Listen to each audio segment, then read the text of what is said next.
One wild cart ride later, they stood blinking in the sunlight outside Gringotts. Harry didn't know where to run first now that he had a bag full of money. He didn't have to know how many galleons there were in a pound to know that he was holding more money than he'd had in his whole life, more money than even Dudley had ever had. Might as well get your uniform, said Hagrid, nodding towards Madame Malkin's robes for all occasions. Listen, Harry, could you mind if I slipped off for a pick-me-up in the leaky cauldron? I hate them Gringotts carts. He did still look a little bit sick, so Harry entered Madame Malkin's shop alone, feeling nervous. So this is the second business that we're introduced to. Madame Malkin was a squat, smiling witch dressed all in mauve. Mauve is like a purple, pink color. Hogwarts, dear, she said when Harry started to speak. Got the lot here. Another young man being fitted up just now, in fact. In the back of the shop, a boy with a pale pointed face was standing on a footstool while a second witch pinned up his long black robes.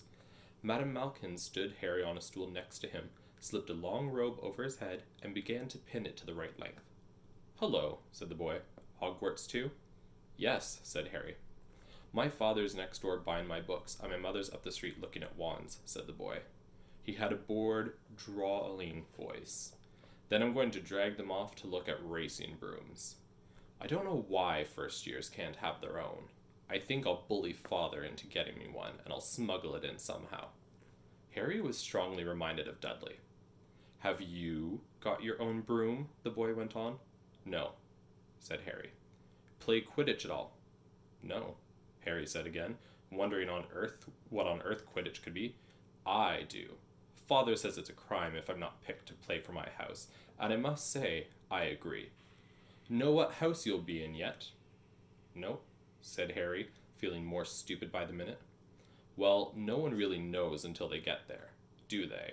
But I know I'll be in Slytherin. All our family have been. Imagine being in Hufflepuff. I think I'd leave, wouldn't you?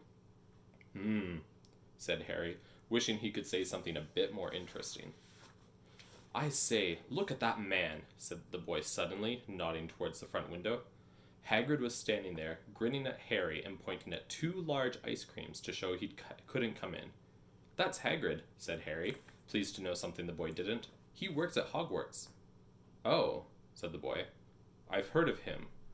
He's a sort of servant, isn't he? He's the gamekeeper, said Harry. He was liking the boy less and less every second. Yes, exactly. I heard he's a sort of savage. Lives in a hut in the school grounds, and every now and then he gets drunk, tries to do magic, and ends up setting fire to his bed. I think he's brilliant, said Harry coldly. Do you? Said the boy with a slight sneer. Why is he with you? Where are your parents? They're dead, said Harry shortly. He didn't feel much like going into the matter with this boy.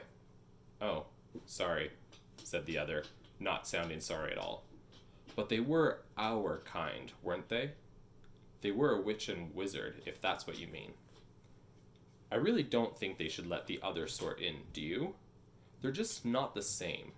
They've never been brought up to know our ways. Some of them have never even heard of Hogwarts until they get the letter. Imagine. I think they should keep it in the old wizarding families. What's your surname, anyway? But before Harry could answer, Madame Malkin said, That's you done, my dear. And Harry, not sorry for an excuse to stop talking to the boy, hopped down from the footstool. Well, I'll see you at Hogwarts, I suppose, said the drawling boy. Harry was rather quiet as he ate the ice cream Hagrid had bought him. Chocolate and raspberry with chopped nuts. What's up? Said Hagrid. Nothing, Harry lied. They stopped by Parchment and Quills.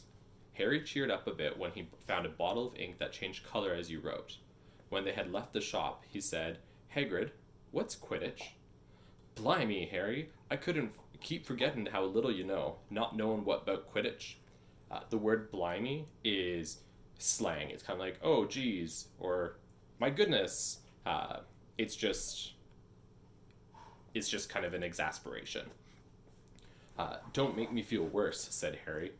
He told Hagrid about the pale boy and Madame Malkin's, and he said people from Muggle families shouldn't even be allowed in. You're not from a Muggle family. If he'd known who you were, He's grown up here knowing your name if his parents are wizard and folk. You saw him in the leaky cauldron. Anyway, what does he know about it? Some of the best I ever saw were the only ones with magic in them in a long line of muggles.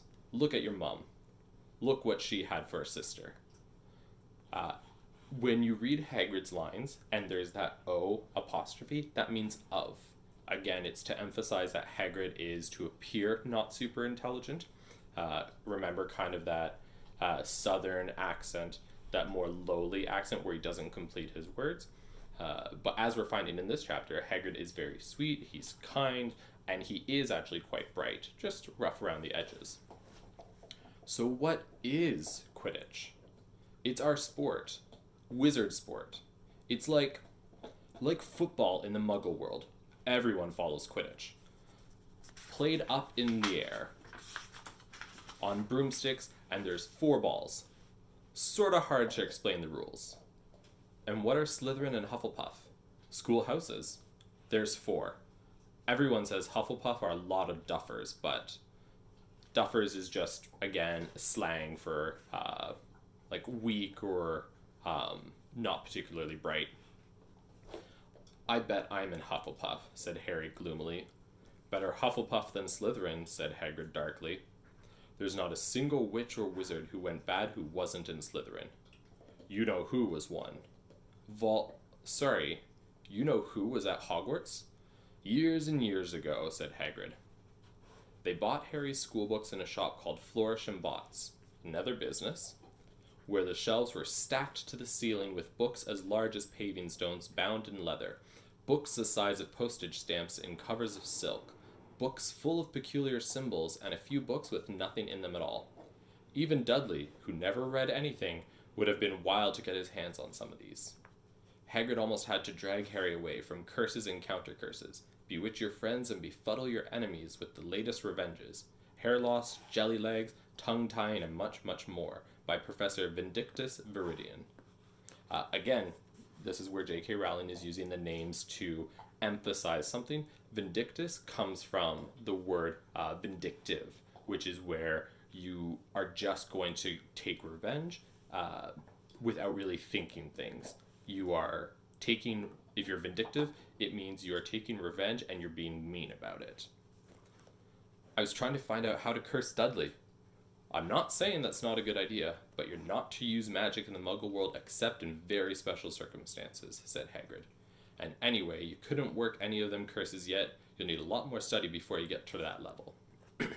Hagrid wouldn't let Harry buy a solid gold cauldron either. It says pewter on your list. But they got a nice set of scales for weighing potion ingredients and a collapsible brass telescope. Then they visited the Apothecaries, which was fascinating enough to make up for its horrible smell, a mixture of bad eggs and rotten cabbages. So remember, apothecary is the medieval version, so 1500s time period, of the pharmacy. And so it's emphasizing that medieval era. So we've entered from the modern world, where it would be a pharmacy where you get your drugs and your prescriptions, to an apothecary where you get your supplies for potions. Barrels of slimy stuff stood on the floor. Jars of herbs, dried roots, and bright powders lined the walls. Bundles of feathers, strings of fangs, and snarled claws hung from the ceiling. While Hagrid asked the man behind the counter for a supply of some basic potion ingredients for Harry, Harry himself examined 2 silver unicorn horns at 21 gallons each, and minuscule glittery black beetle eyes, 5 nuts a scoop. Outside the apothecaries, Hagrid checked Harry's list again. Just your one left. Oh yeah, and I still haven't got you a birthday present. Harry felt himself go red. You don't have to. I know I don't have to. Tell you what, I'll get your animal. Not a toad. Toads went out of fashion years ago. You'd be laughed at, and I don't like cats. They make me sneeze. I'll get you an owl. All the kids want owls. They're dead useful. Carrier post and everything. 20 minutes later, they left Aylup's Owl Emporium, another business, which had been dark and full of rustling and flickering, jewel-bright eyes. Harry now carried a large cage which held a beautiful snowy owl, fast asleep with her head under her wing. He couldn't stop stammering his thanks, sounding just like Professor Quirrell. Don't mention it, said Hagrid gruffly. Don't expect you've had a whole lot of presents from them Dursleys. Just Ollivanders left now. Only place for wands, Ollivanders, and you gotta have the best wand. Magic wand. This was what Harry had been really looking forward to. The last shop was narrow and shabby. Peeling gold letters over the door read Ollivanders, makers of fine wands since 382 BC. A single wand lay on a faded purple cushion in the dusty window. And so this is the last business that we should be introduced into the chapter. And so here, above the door, it says Ollivanders, makers of fine wands since 382 BC. The BC there stands for before Christ. So in most of the globe, we use the Judeo-Christian calendar, which marks from when Jesus Christ was born and when he died. And so BC is called before Christ, and then AD is after death. And so Jesus was born in essentially the year 0, and then 33 years later, roughly, he apparently died, and that's when we start our calendar. And so this is 382 BC. So if it's from today's time, we're going back 2,020 years, and then another 382 years. So we're going back 2,402 years, and that's when Ollivanders first started. So it's very old business. A tinkling bell rang somewhere in the depths of the shop as they stepped inside. It was a tiny place, empty except for a single spindly chair which Hagrid sat on to wait. Harry felt strangely as though he had entered a very strict library. He swallowed a lot of new questions which had just occurred to him and looked instead at the thousands of narrow boxes piled neatly right up to the ceiling. For some reason, the back of his neck prickled. The very dust and silence in here seemed to tingle with some secret magic. "Good afternoon," said a soft voice. Harry jumped. Hagrid must have jumped too, because there was a loud crunching noise, and he got quickly off the spindly chair. An old man was standing before them, his wide, pale eyes shining like moons through the gloom of the shop. "Hello," said Harry awkwardly. "Ah, yes," said the man. Yes. I thought I'd be seeing you soon, Harry Potter." It wasn't a question. "You have your mother's eyes. It seems only yesterday she was in here herself, buying her first wand. 10¼ inches long, swishy, made of willow. Nice wand for charm work." Mr. Ollivander moved closer to Harry. Harry wished he would blink. Those silvery eyes were a bit creepy. "Your father, on the other hand, favored a mahogany wand, 11 inches. Pliable, a little more power, and excellent for transfiguration." "Well, I say your father favored it. It's really the wand that chooses the wizard, of course." Mr. Ollivander had come so close that he and Harry were almost nose to nose. He could see himself reflected in those misty eyes. "And that's where..." Mr. Ollivander touched the lightning scar on Harry's forehead with a long white finger. "I'm sorry to say I sold the one that did it," he said softly. 13½ inches.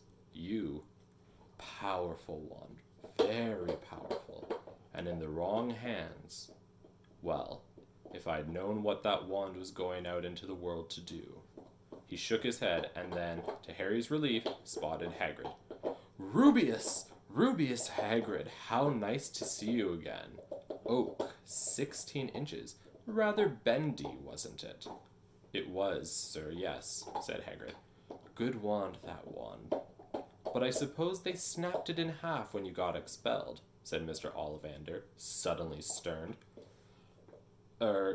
Yes, they did, yes," said Hagrid, shuffling his feet.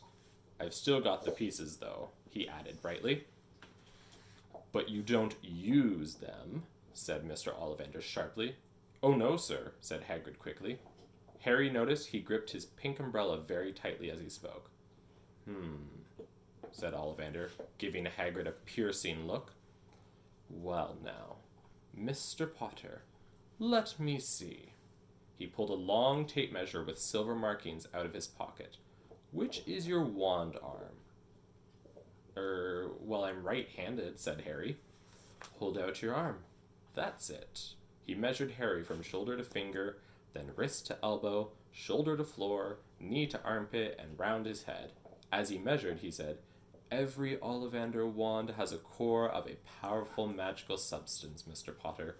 We use unicorn hairs, phoenix tail feathers, and the heartstrings of dragons. No two Ollivander wands are the same, just as no two unicorns, dragons, or phoenixes are quite the same. And of course, you will never get such good results with another wizard's wand." Harry suddenly realized that the tape measure, which was measuring between his nostrils, was doing this on its own. Mr. Ollivander was flitting around the shelves, taking down boxes. "That will do," he said, and the tape measure crumpled into a heap on the floor. "Right then, Mr. Potter. Try this one. Beechwood and dragon heartstring, 9 inches. Nice and flexible. Just take it and give it a wave." Harry took the wand, and feeling foolish, waved it around a bit, but Mr. Ollivander snatched it out of his hand almost at once. "Maple and phoenix feather, 7 inches, quite whippy. Try." Harry tried, but he had hardly raised the wand when it too was snatched back by Mr. Ollivander. "No. Here, ebony and unicorn hair, 8.5 inches, springy. Go on, try it out." Harry tried. And tried. He had no idea what Mr. Ollivander was waiting for. The pile of tried wands was mounting higher and higher on the spindly chair, but the more wands Mr. Ollivander pulled from the shelves, the happier he seemed to become. "Tricky customer, eh? Not to worry. We'll find the perfect match here somewhere. I wonder now. Yes, why not? Unusual combination. Holly and phoenix feather, 11 inches, nice and supple." Harry took the wand. He felt a sudden warmth in his fingers. He raised the wand above his head, brought it swishing down through the dusty air, and a stream of red and gold sparks shot from the end like a firework, throwing dancing spots of light onto the walls. Hagrid whooped and clapped, and Mr. Ollivander cried, "Oh, bravo! Yes, indeed. Oh, very good. Well. How curious. How very curious." He put Harry's wand back into its box and wrapped it in brown paper, still muttering, "Curious. "Sorry," said Harry, "but what's curious?" Mr. Ollivander fixed Harry with his pale stare. "I remember every wand I've ever sold, Mr. Potter. Every single wand. It so happens that the phoenix whose tail feather is in your wand gave another feather. Just one other. It is very curious indeed that you should be destined for this wand when its brother gave you that scar." Harry swallowed. "Yes, 13.5 inches. You. Curious indeed how these things happened. The wand chooses the wizard, remember. I think we must expect great things from you, Mr. Potter. After all, he who must not be named did great things. Terrible, yes, but great." Harry shivered. He wasn't sure he liked Mr. Ollivander too much. He paid 7 galleons for his wand, and Mr. Ollivander bowed them from his shop. This is another moment of J.K. Rowling explicitly giving that foreshadow. And so remember that foreshadow is where the author is giving a little bit of information to indicate something future in the book or in the story without actually telling you what that is.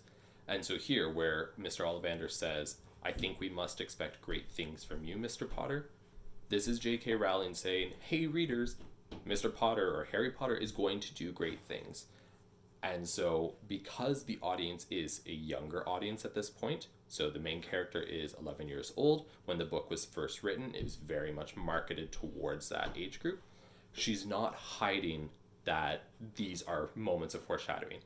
And for J.K. Rowling, it is a hallmark of hers. It's a trait of her writing that she usually puts some foreshadowing moments at the end of a chapter. And it's a ploy to get you engrossed, to say, "Oh, I'm almost done this chapter, but I want to keep reading." It's that little bit of a cliffhanger.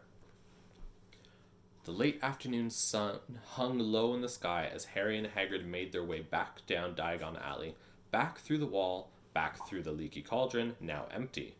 Harry didn't speak at all as they walked down the road. He didn't even notice how much people were gawping at them on the underground, laden as they were with all their funny-shaped packages, with the sleeping snowy owl on Harry's lap. Up another escalator, out into Paddington Station. Harry only realized where they were when Hagrid tapped him on the shoulder. "Got time for a bite to eat before your train leaves," he said. He bought Harry a hamburger and they sat down on plastic seats to eat them. Harry kept looking around. "Everything looks so strange somehow." "You all right, Harry? You're very quiet," said Hagrid. Harry wasn't sure he could explain. He just had the best birthday of his life, and yet he chewed his hamburger, trying to find the words. "Everyone thinks I'm special," he said at last. "All those people in the leaky cauldron, Professor Quirrell, Mr. Ollivander. But I don't know anything about magic at all. How can they expect great things? I'm famous and I can't even remember what I'm famous for. I don't know what happened when the night my parents died." Harry leant across the table. Behind the wild beard and eyebrows, he wore a very kind smile. "Don't you worry, Harry. You'll learn fast enough. Everyone starts at the beginning at Hogwarts. You'll be just fine. Just be yourself. I know it's hard. You've been singled out, and that's always hard. But you'll have a great time at Hogwarts. I did. Still do, as a matter of fact." Hagrid helped Harry onto the train that would take him back to the Dursleys, then handed him an envelope. "Your ticket for Hogwarts," he said. "1st of September, King's Cross. It's all on your ticket. Any problems with the Dursleys, send me a letter with your owl. She'll know where to find me. See you soon, Harry." The train pulled out of the station. Harry wanted to watch Hagrid until he was out of sight. He rose in his seat and pressed his nose against the window, but he blinked, and Hagrid had gone. So that ends Chapter 5, Diagon Alley. And so at the end of the chapter, Harry and Hagrid go through the remaining shops. We see Harry get his wizard's robes, which is part of his school uniform. And then he goes to Ollivander's, and he gets his new wizarding wand. You can usually tell what's important information in a book by how much time the author allocates to it. So in this chapter, we spend a lot of time in Gringotts, we spend a lot of time on Ollivander's, and not so much in the other stores. We even spent a fair bit of time in the robe shop. And so what happens in there is probably the more important information than Harry going to get some potion ingredients or Harry buying a cauldron. Hopefully this video has helped you finish reading the chapter. And if you have questions or if you need further clarification, obviously reach out to me. Okay, see you all soon. Bye.